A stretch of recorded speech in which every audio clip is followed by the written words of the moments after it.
Hi there, I'm Ryan Rastall, PGA professional and equipment expert for Golfshake.com. We are here in the Algarve at Amendoira Resort. We are on the Faldo golf course and we are on par 3 11. Very difficult par 3 hole, and we're going to be talking about course management.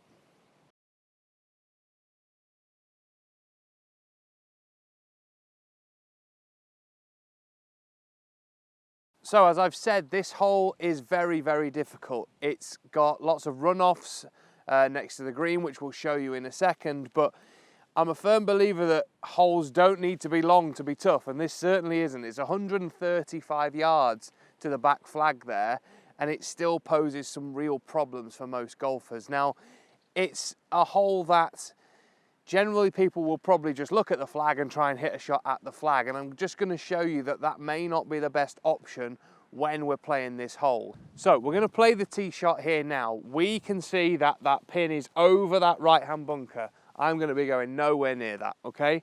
We've got this bunker at the front which poses a little bit less of a threat for us. It's easier for us to carry.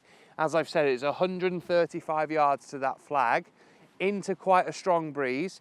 But to hit it into the centre of the green there, it's only 125 yards, all right?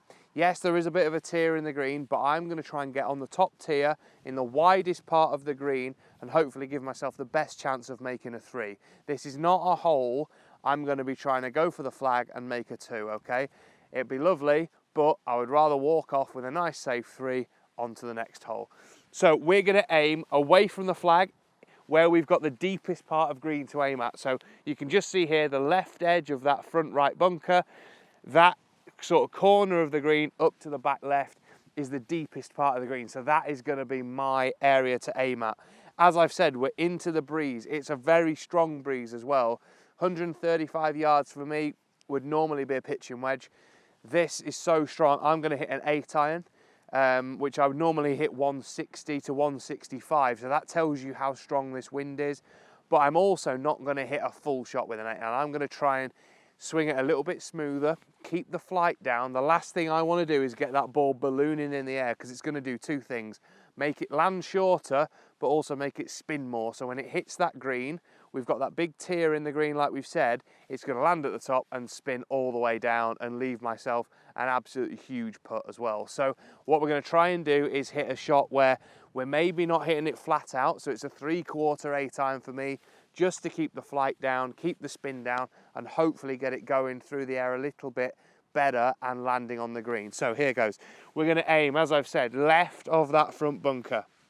We're not going to be doing a full out 8 iron swing, just a nice smooth one. Get it started in the middle of the green and hopefully finishing there.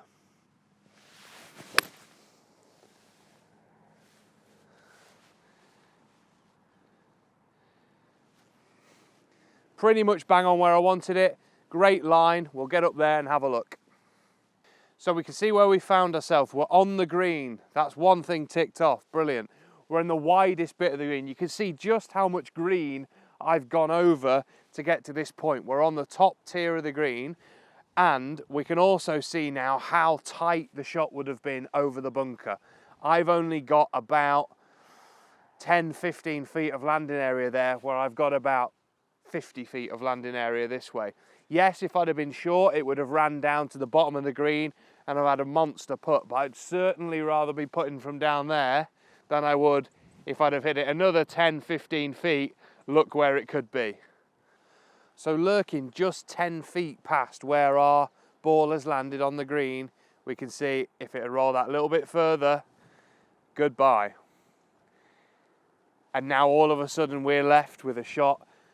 We're going to have to play with quite a lot of loft out of probably a horrible lie to a flag that we haven't got much green to work with. And, you know, even worse, if it had landed on that slope, it could have gone in that water hazard. So we really have thought about all of the danger around this green and played to our strength. We've played to the deepest part of the green with slightly less club than to reach the flag. We haven't bothered with the flag whatsoever. We've been smart about how we've played, we've used our shots, and we've given ourselves the best chance of making a good score. Yes, I've got about a 35-foot putt from here, but I would rather be here than down there or down the bottom of the green, or certainly in that bunker or back right, because very, very slim chance of up and down from there, and I'd back myself to 2-putt most times from here. So we've left ourselves a long putt, but we've really thought about how we've played the hole. We've played to the longest part of the green, given ourselves the best chance of hitting that green. Yes, we've left a long putt, but we can give ourselves a 2-putt for a par, maybe on the off chance you might hole one for a birdie, or even if you 3-putt, it's not the end of the world, because most players, if you're a mid-handicapper, are going to get a shot on this hole. So let's play a putt. Let's see if we can get down in 2, walk off with our par.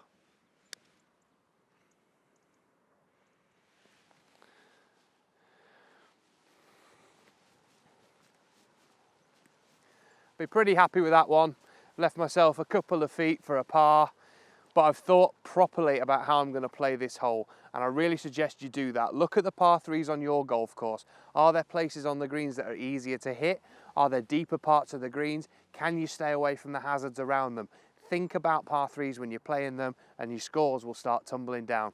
Hope you enjoyed that. See you all very soon.